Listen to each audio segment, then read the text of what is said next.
Good morning, afternoon, or evening. I expect that my computer will want to change colors here pretty soon. My name is Ben, and this is another Let's Pixel tutorial, and I'm going to be doing another enemy for my current project, Grain War.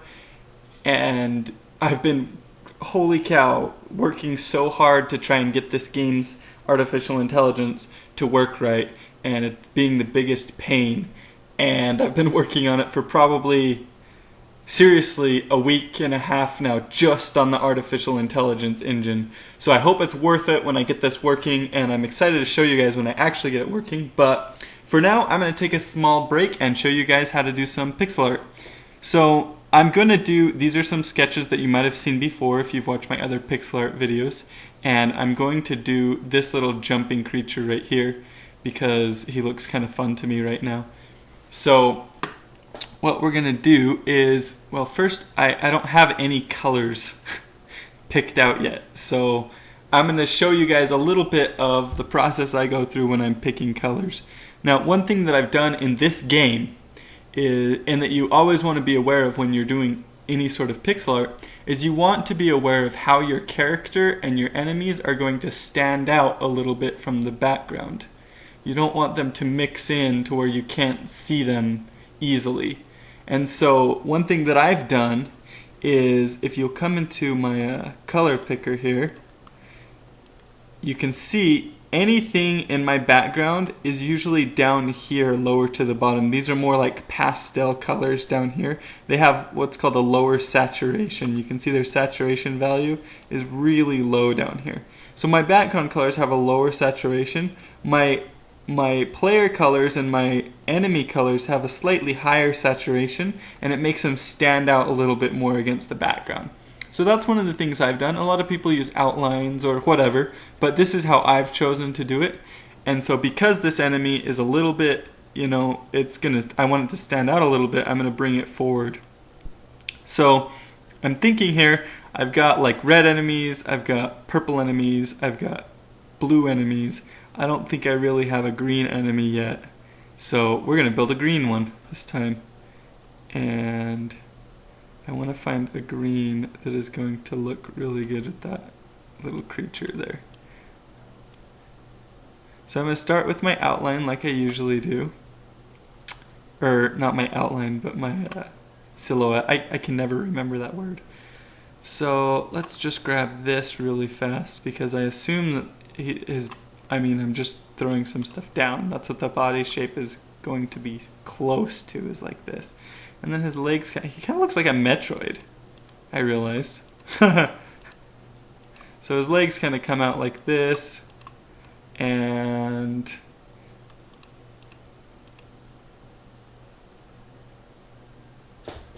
oops, imitate this on the other side.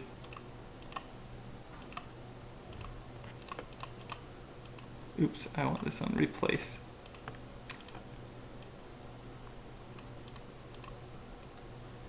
So awesome. That's going to be sort of what our outline looks like. I want to bring this over a little bit more like this. So, okay, I don't like where this is heading right now.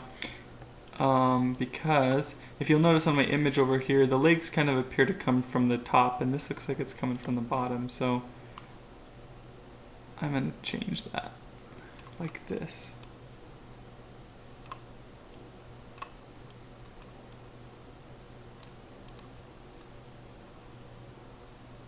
Did I do that right?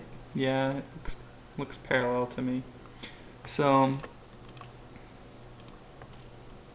that's better, like that. And these legs are a little bit thicker. I'm going to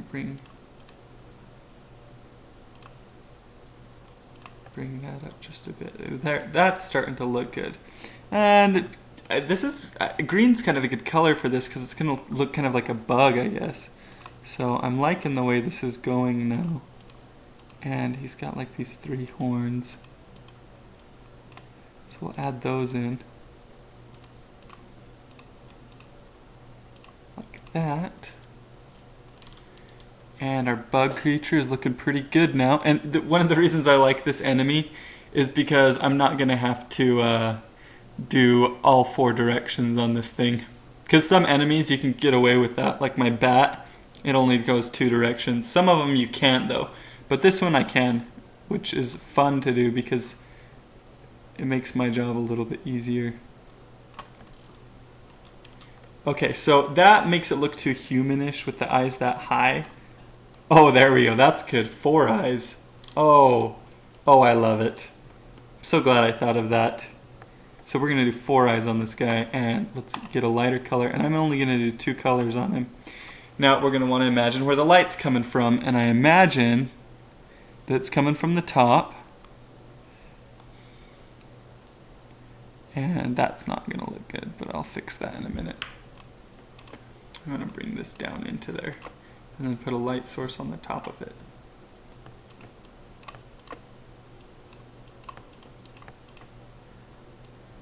Awesome.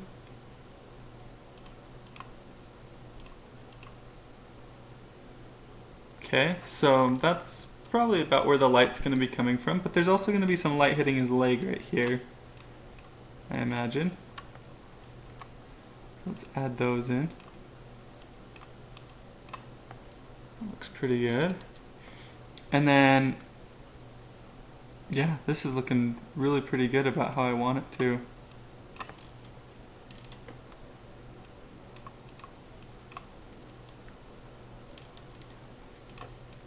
Nah, I don't like that. So, honestly, this is about what I want it to look like. So, that was the fastest Let's Pixel tutorial ever because this is exactly what I want.